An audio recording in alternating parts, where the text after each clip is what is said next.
I have been working on this painting for 5 weeks. I'm going crazy!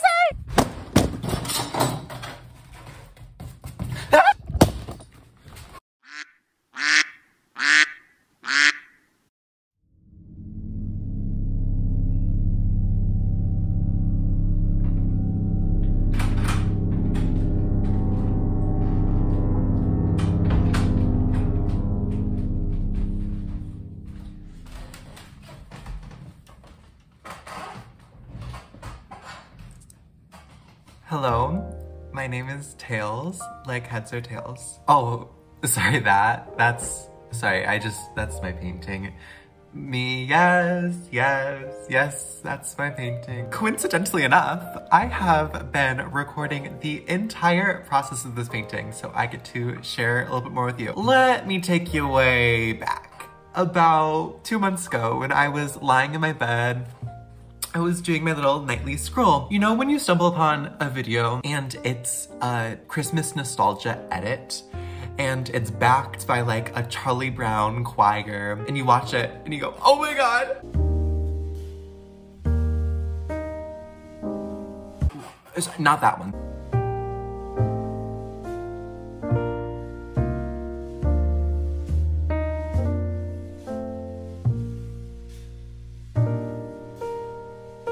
And I watched that video in my bed and I thought to myself, holy Christ, I have never felt more in my whole life. What a joy it is to be a human alive and feel today.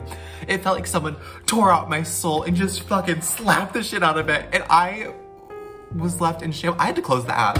I had to take a breather. So I asked myself, what does nostalgia look like? If this stupid TikTok slideshow can make me feel so much, how can I, as an artist, hold the same gravity with the types of images I'm creating? So I started rolling on this painting. Somehow, a lot of puzzle pieces aligned where this painting means so much more than I thought it would have. I turned 20 while I was making this. And normally when it's your birthday, you're like, oh yeah, like I turned 14, I don't feel any different. I turned 17, yeah, I feel the same. Turning 20 felt wild. There's a really big kind of identity crisis that I hadn't yet worked through yet in this painting, where it's like, oh, so I'm not a child anymore. I'm no longer a kid. And every single year that I age, I feel more and more of the pressures of being alive. And it is so heavy because I'm no longer a kid running around with my shoes off, excited for the world before me. And it's the loss of the child still inside of you. And it's devastating and you need to mourn that kid. Oh my God, maturing is so tragic and I feel so much of it. Christmases especially, I feel like are the worst of nostalgia for me because as a kid, you could not sleep for days. You woke up on Christmas morning. It was the most joyous. You could never be more happy in your whole life. Christmas morning was the T Boots Down House Houston Amnesties Kiki extravaganza. Fruity Pebble macaroons. I've never seen this before. I am shook the house. Houston, I'm deceased. Okay, so the title of this painting. I really love the album Illinois by Sufjan Stevens, and the titles of all the songs on that album are like crazy long and really campy, and I think it's fun and like kind of queer. I wanted the name of this painting to be a little bit of a mouthful. My favorite Christmas movie was made by Turf, and so the last breath of a child heaved goodbye. Tails, what Christmas movie are you talking about? Harry Potter and the Sorcerer's Stone. I don't want to hear a single word from any of you bitches being like, oh, Harry Potter and the Sorcerer's Stone is not a Christmas movie. Yes, it is. It's my favorite Christmas movie, in fact, but also fuck J.K. Rowling. Oh my God. When I was a kid, I was a Potterhead through and through. Was it embarrassing? Yes, it was. Especially with a retrospective glance. I don't justify that lifestyle in any way. I was half a jig away from being a Disney adult, but as a 12-year-old. But I do have this to say, and I feel like a lot of people might be able to resonate with this experience. As a young queer child, it is miserable. And having a universe that was so important to my identity, that helped me to escape and just experience such magic and joy, was so important. And so many young queer people escaped into the Harry Potter universe. And then J.K. Rowling decides to explore a career on Twitter. Hey, JK, put the phone down. It's fine, JK, put the phone down. I feel like my relationship with Harry Potter as a franchise wraps such a tight bow on my feelings of nostalgia, maturing, loss of childhood, all of it. Because as a child, Harry Potter was the world to me. And now I'm an adult, and this is just some franchise created by some transphobe who doesn't think I should exist. Okay, now it's time to talk about painting and my big takeaways from it. I want you to close your eyes and try to imagine an apple. Okay, you got it? Now open your eyes, and I have an image on the screen. Now, what did you see in your head? Me personally, I saw nothing. It's completely black. And apparently I'm in an extraordinary minority when I see nothing. 3% of the population have this thing called aphantasia, which means that you have an inability to visualize things in your head. And I'm one of them. I remember being in elementary school, and there used to be a little jingle while we read our books. And the teachers would always guide us in a group chorus where it would go, make a movie in your mind while you read. Make a move. I was sitting in the back of the class being like, woo, yes, make a movie. And you guys can actually see shit in there. Oh my God.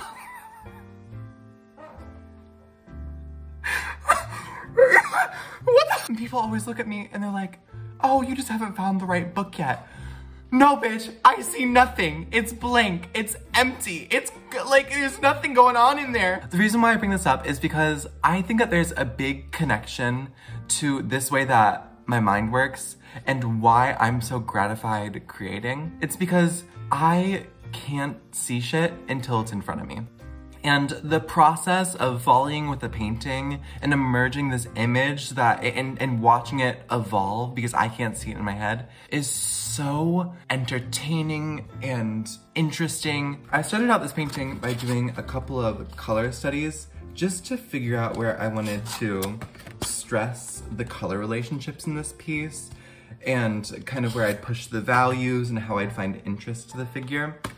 And I did 3 of these in like an hour, and I was like, bitch, this is boring. I want to do this on the big canvas. So then I started it on the big canvas immediately. And not knowing what I'm about to paint brings the most interesting process to my work. Not having a particularly clear idea of what I'm about to paint makes the painting process for me a lot more interesting. Because watching this painting come to life is my favorite part.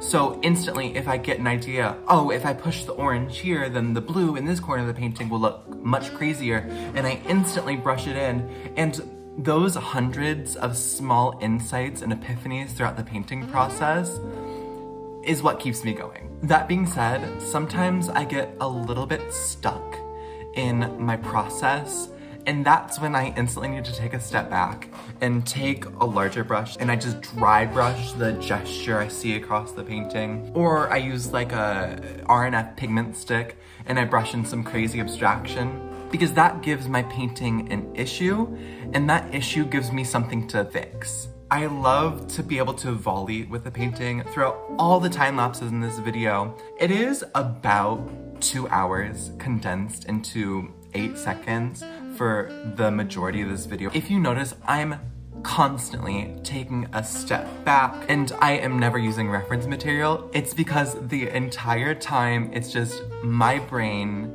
my paint, and the canvas before me informing the entirety of what I'm working on. I stopped using reference imagery for this painting about 30% of the way in, and the rest of it was completely made up. I feel like there is a myth that a lot of artists perpetrate where it's like, you need to be using reference material if you're making realistic art. My favorite type of art is realism adjacent, I'd say, and I don't use reference materials that often except to figure out in the very beginning where things are gonna be. It gets to a point where you stop looking at reference imagery for a week and then you look back at your reference photo and you're like, oh really? The reference photo's that boring? By the way, this is the reference photo that I used for this whole painting. I took this photo in like 40 seconds at the beginning of this whole process when I was trying to figure out the composition. And then I tried to use a little bit more of a professional camera to take more reference photos, and it just sucked all the soul out of this image.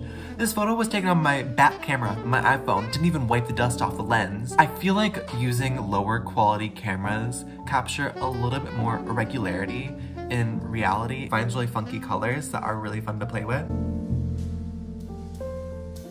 Snowflakes are very irregular and transparent and weightless, and I needed to figure out a way to render snowflakes in a way that was abstract and not too regular.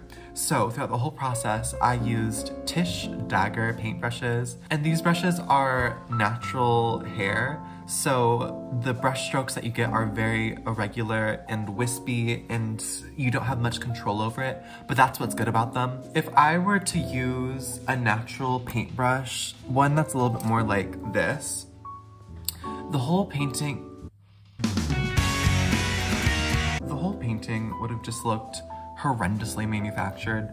I basically had to use the most delicate hand and a microscopic amount of paint to very gently tap in like the hint of airy pigment. And I had to do this for every single goddamn snowflake. It was miserable. It was like kind of fun as I was creating more interest around the portrait, and then I realized I had 20 more square feet of canvas to cover. But other than that, every single part of this painting, I never say this, but it was actually such a joy to work on. Guys, we made it. Yes, we made it. Final thoughts? I enjoyed this painting. At the end of the last video, I talked about how my projects are getting so long form that I become completely blind to the images I'm creating. And I'm at the point in this painting where I'm still quite a bit blind to it. I need to face it towards a wall for a month and then turn it back around. And that's when I feel like I'm gonna be able to finally learn about this painting and know what I'd wanna improve next time. The things that hit me on the surface in terms of improvement, I definitely wanna use a little bit more of a latex-based priming layer, because the primer on this painting was quite absorbent, and I lied down the paint initially and I'm like, oh my god, this looks so good, and then the painting took 3 days to dry. But since the priming layer was so absorbent, it sucked all of the oil out of my painting and kind of left it a little bit lifeless. To improve next time, I think that I should use a little bit more of a non-linear approach to painting. I feel like within the first 5 minutes of this video, you could kind of tell what the painting's gonna end up looking like, and that's exactly what happened. I think that if I were a little bit more free with my creation, then the end result might be a little bit less predictable and more interesting. Moving forward, what do we have to look forward to?